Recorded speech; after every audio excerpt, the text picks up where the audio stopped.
Hey, this is Beth Riley, and this is the Artist Spotlight podcast series. And today I have a very special guest with me. It's one half of Bonham-Bullick, Deborah Bonham, who is the sister of the late, great John Bonham of Led Zeppelin. Deborah, how are you? I'm great. Thank you, Beth. Thank you for having me on your show. Absolutely. We'll talk about your new album in just a little bit. It came out on April 29th of this year. I have to go back to your brother. Let's talk about John Bonham.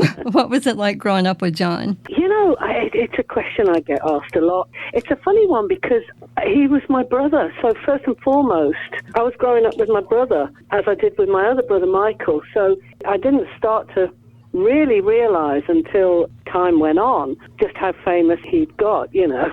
And, you know, of course, yeah, I'm incredibly proud. And it was just always great fun, you know. I mean, he was really funny, and my other brother, Michael, was really funny. And both have passed away. So there was never a dull moment, you know. It was always great. We were a real close-knit family. So it was real family time all the time when he was at home. And Led Zeppelin was part of that. So I don't know, it happened from when I was 6 years old. You know, there was the years when he was trying to make it, when he had a couple of bands with Robert Plant in the Calling King Snakes and the Band of Joy. And there were always lots of different artists that particularly lived it where we did in the Midlands. A lot of bands in the middle of the UK came out of there, like Black Sabbath and Steve Winwood and Traffic and Roy Wood and Cozy Powell, and there was all these people seemed to gather at our house to discuss how they were going to be famous. Right.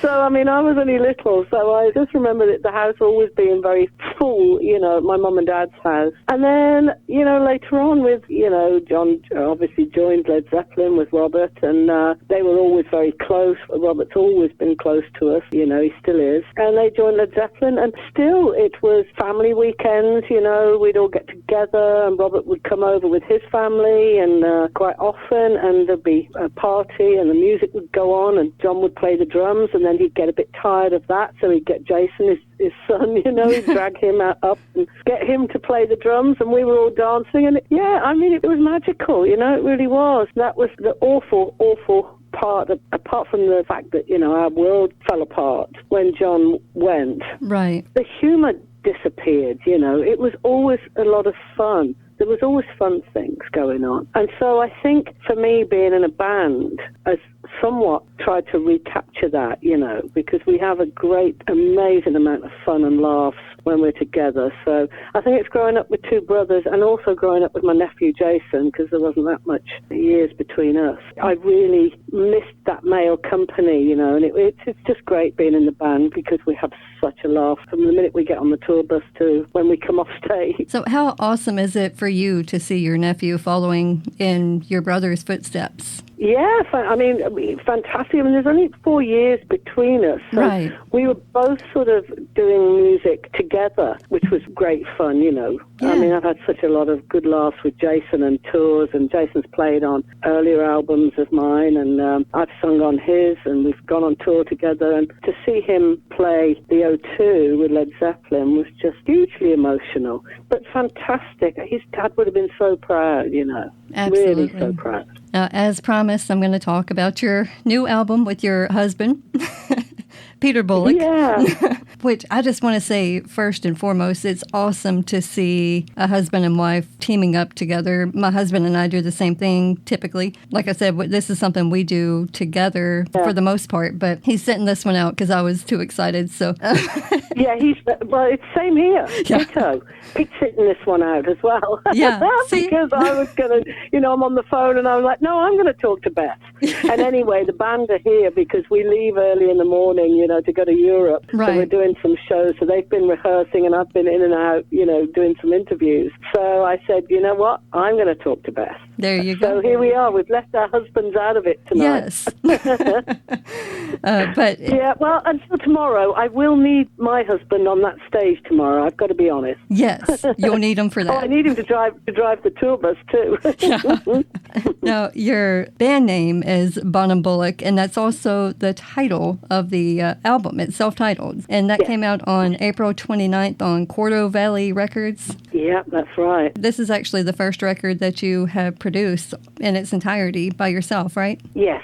Yeah, it is. I just felt it was time, I mean, this was a complete sidestep from, I've always written my own songs and music and then given it over to the band to do their take on it. So we've always done original albums. But I wanted to do a band project specifically because, we just toured the US in 2018 and Paul Rodgers had picked my band specifically to back him, but mainly he just absolutely loved Pete's guitar playing. And that was such an accolade for Pete because he's such a huge Free and Bad Company fan, but, he'd grown up listening to Paul Kossoff and Mick Ralphs, but he loved that music. So for him to be picked by Paul Rodgers above countless other guitarists that wanted that gig was a major, major thing, and I was so proud of him. And I just felt, we did this tour. I opened up with another guitarist friend of mine, Ian Hatton. He played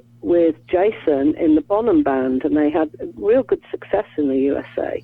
I've known Ian since we were at school, so I've known him a long time. He's a great friend of mine. So because Pete was going off playing with Paul, and then Paul said to me, well, I really want you to open up the whole tour, and there was me, Ann Wilson from Heart, Jeff Beck, and Paul Rodgers. So it was a heck of a tour, heck of a lineup. And I had to go out to about 25,000 people just with a voice and Ian playing his guitar. And so it was in front of Ann Wilson, who sat and watched every night at the side of the stage. So it was real sort of, nerve-wracking, but it was fantastic. And we went down a storm. And Pete would then, headline the night with Paul Rodgers. I would sit back and watch the band, and I just thought, what, I want to do a band project. And Quarto Valley Records came to see us on that tour because they had done a record with Paul Rodgers that we'd done the UK tour in 2017 where Pete and my band backed Paul, and it finished at the Royal Albert Hall. Again, opened up with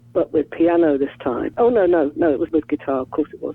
And it was all recorded, and Quarto Valley Records put it out. And they loved it, so they then said, well, we're coming to the Los Angeles show. They came and saw us, and then they came to Nashville and saw us there and said, we'd like to do something with you. And so I then said, well, I'd like to do a new project and I'd like to do other people's music, rooted in blues, and I want it to be the band. I want it to be Bonham-Bullock. I want to really sort of showcase Pete as the fine guitarist that he is and also the band. So that's how it all sort of came around in a long-winded way. Yeah, well, hey, I like long-winded.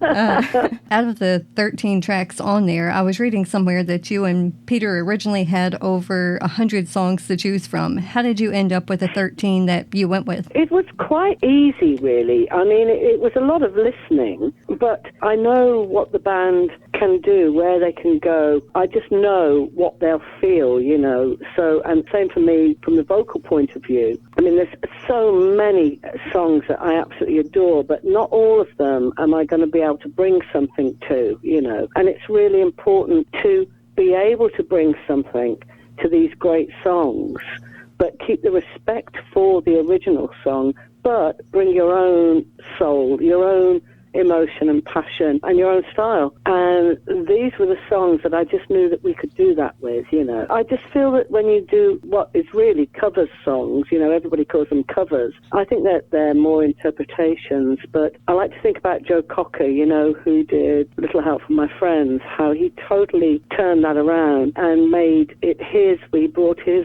whole passion and soul to it. So I kept thinking about that and thinking, yeah, that's the way to do it. And he did it brilliantly. I mean, it was such a fantastic version that he did of Little Help from My Friends, but always keeping the respect for the original song and the original artist. So that's what we tried to do. And so I was able to quite quickly whittle the songs down, to which ones I thought that we could do that to. Pete just went, okay, you producing it, you know what we can do, you know where we're going to go. Yeah, you go pick them. So that's what I did. Name some of the artists that you covered, and are you fans of these artists? Did you want to do like obscure ones? totally, I mean, people like Ovi Wright, Johnny Taylor, and Peebles, Albert King, just some of those absolute classics that I've grown up on, and Sam Cooke. Well, it's actually a Charles Brown song, Trouble Blues, but Sam Cooke I just absolutely adored. And the same with and Peebles. And then to bring in some more of the contemporary songs. So there's a Mark Lanigan song on there, and Mark pretty much maybe more known for being the singer of Screaming Trees, but an amazing songwriter in his own right, sadly passed away a few months ago, but absolutely superb. And one of his songs, Bleeding Muddy Water, I absolutely love it. And it's from an album called Blues Funeral. Yeah. And I love that. So that, a contemporary song. Same as Bernard Fowler, See You Again, that song that we did. I loved his album called The Bura. And, Bernard is known, again, mainly, I guess, for working with the Rolling Stones, for doing the BVs with the Rolling Stones. But he's an incredible singer-songwriter. And his own material is just fantastic. So that, a contemporary. And then Patty Griffin as well. Patty, I got to hear Patty and get to know her songs when she joined the Band of Joy with Robert Plant, and I got to listen to a lot of Patty's work then, and some of her songs are just fantastic. And it was Robert who suggested to me this song, When It Don't Come Easy, and the lyric.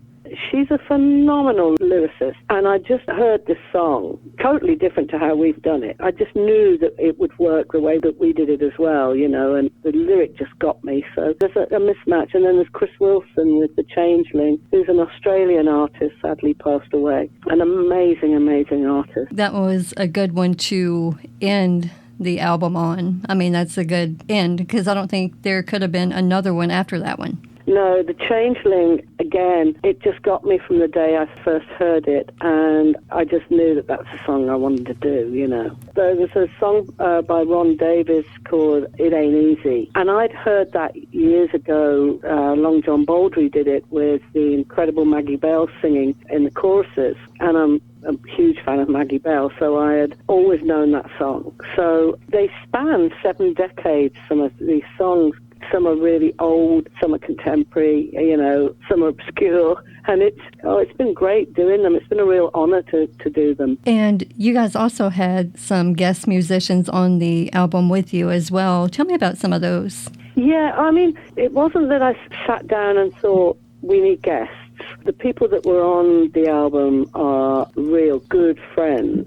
And it was organic, we did it as a band. And then when I'd be sitting there putting it together and listening, I'd suddenly think, I'd like a bit of pedal steel on this. And on a couple of our albums that we've done in the past, we've had pedal steel with B.J. Cole, and he's one of the greatest pedal steel players. Played with just about everyone. And notably for me was with Humble Pie, because, again, huge Humble Pie fan. Yes. Steve Marriott. And I worked with Jerry Shirley. He was in our band for quite a while. The original drummer from Humble Pie. And B.J. was on there, so he's a friend, so I called him up. Then there's John Baggott, who is the most incredibly talented keys man, Hammond, everything, programming. And again, it needed a little bit of programming stuff going on. I just wanted to, make it a bit more contemporary. And he's Massive Attack, and he's Portishead, and also Robert Plant, Sensational Space Shifters, and I've known John a long time. And then brother Paul Brown from the Waterboys, who's again a real old friend that we met with Ann Peebles. He worked with Ann Peebles, and that was an incredible moment when we got to sing with Ann. It was incredible. He's also worked with Bobby Rush, who's one of the finest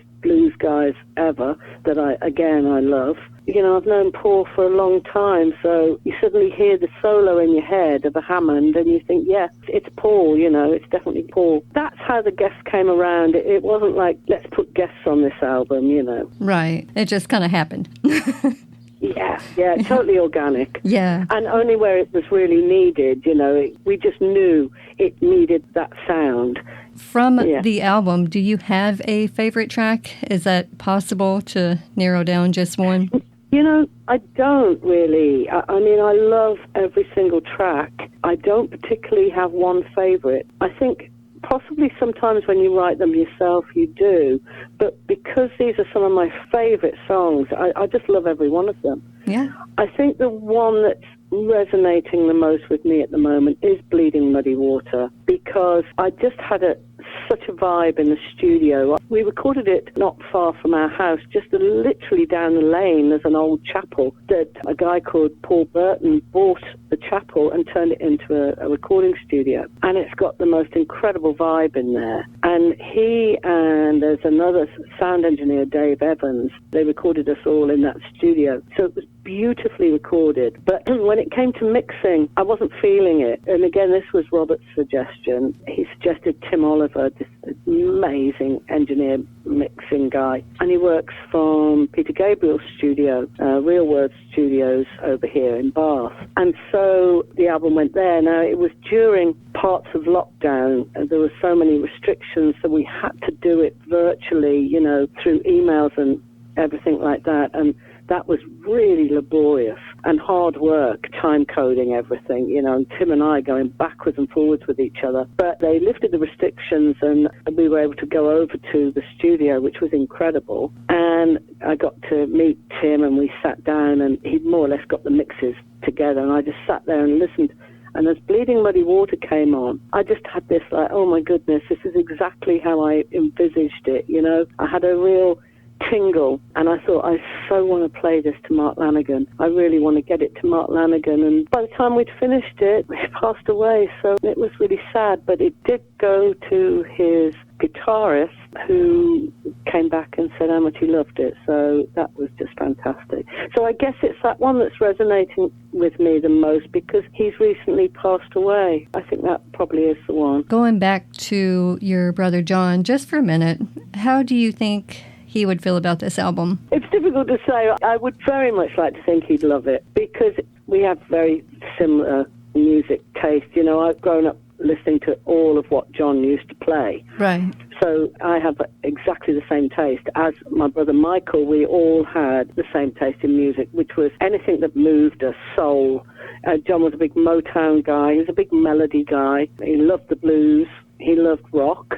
You know, we had such an eclectic mix of music always playing from, you know, James Brown and the Detroit, well, we called them in England the Detroit Spinners, but the Spinners with Felipe Wynne singing, just Rubber Band Man, absolutely amazing. All the Motown, Levi Stubbs and the Four Tops and just all of that. And then all of the West Coast music and all the blues stuff, the English blues stuff of Peter Green and, you know, Eric Clapton and all of that. So much music. I think I'm coming from the same place. And, yeah, no, I'd like to think he'd love it. Well, you know what? I've played it in depth to Robert, and he really loved it. So I'd like to think John would. Yeah, they're pretty much the same person, right? Yeah.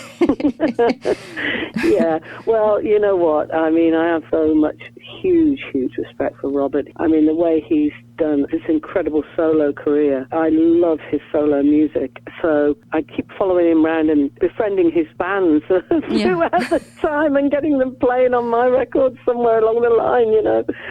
That's the way to do it. But no, he's taught me so much, you know. He's incredible music that he produces and writes. And so, yeah, I definitely think John would like it. Now, I think you touched on it earlier, but I'm going to go back and just ask it in a different way, maybe. Like, as far as your influences, I know what you said you listened to. Are those the same artists that you were influenced by? Yeah, I think so. I mean, you know what? I've got so many. Yeah.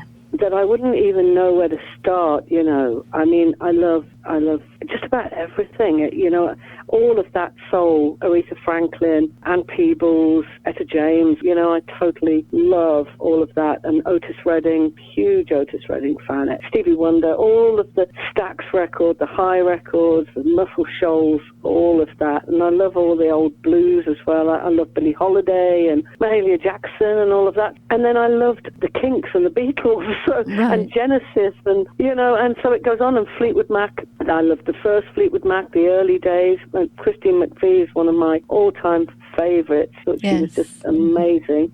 And then Stevie Nicks, absolutely adore her. Janis Joplin, Ann Wilson and Hart, you know. I mean, there's just so many. I've just got a little bit of everything going on, I think, you know. Nothing's wrong with that. Just have a variety pack of influences, and that's good.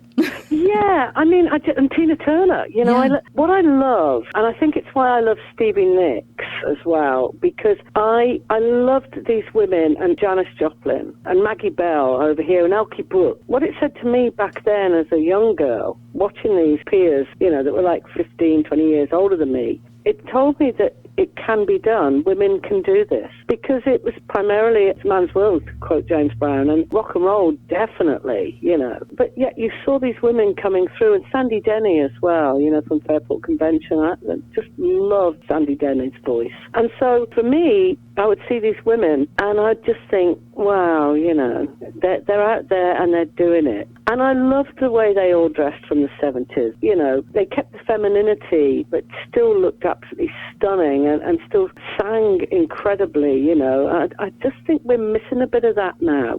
I think we're missing a lot of that now, actually, for women anyway. I'd like to see some girls come out and have some flowy long dresses on and, you know, shimmer along the stage instead of real short skirts and stuff, you know. I don't mind, you know, I'm not saying wearing real short skirts is wrong. It's just that I love that 70s look, you know, that sort of ethereal look. And I just thought, to watch those girls when I was younger, it made you feel, yeah, this can be done. And they also, you know, they took you somewhere else. You felt like you were watching something that was otherworldly, which was a bit like Led Zeppelin, you know, because of the way they dressed and the way they stood on the stage. They didn't just look like they just got out of the audience, you know. They looked incredible, and you were sort of taken with the music and the look and the whole show, you know.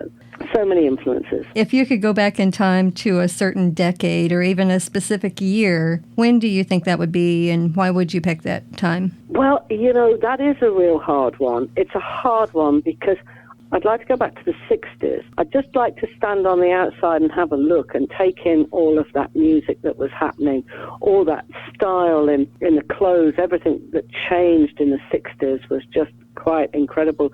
But I'd also like to go to the 50s and the 40s to watch, and the 30s, to stand back and watch all those great blues singers and just see how their lives were then. And also the 70s. I mean, I was there at the 70s and it was great. Right. But all of that said, I love it now. You know, I'd like to just time travel and have a little look from the outside, you know, just Exactly. on the outside, and just have a little look in, and, you know, I'd love to do that. But no, I love it now. Things are so much easier now, I think. Another fun question that we like to ask on these is, if you could pick 3 to 5 albums to take with you to a desert island, which 3 to 5 albums would you pick? Okay, 3 to 5. That's stuffed me, hasn't it? Because I want to take every Led Zeppelin album. Oh dear, that's really hard. I mean, I think I'd have to take Joni Mitchell, Court and Spark. Okay. Because I just love that album. I would take Led Zeppelin 1 and 3. 1 and 3. And Those are Physical both great albums. And Presents. I'd have to take Robert Plant's Fate of Nations. That's one of my all-time favourite albums. So I don't know where I am on it all now. Listen, it's not fair. I just can't go to the desert island. There's no way. I've got to take too much with me. I'd want to take Fire and Water by Free. I'd really want to take that. And I'd want to take Straight Shooter by Bad Company. So I'm like, where am I now? I'd want to take Selling England by the Pound by Genesis. Oh, crikey. And I'd want to do my whole Motown collection. I'd have to take the Spinners. And I couldn't live without Otis Redding or Al Green. So now where are we? It would just be an island full of records.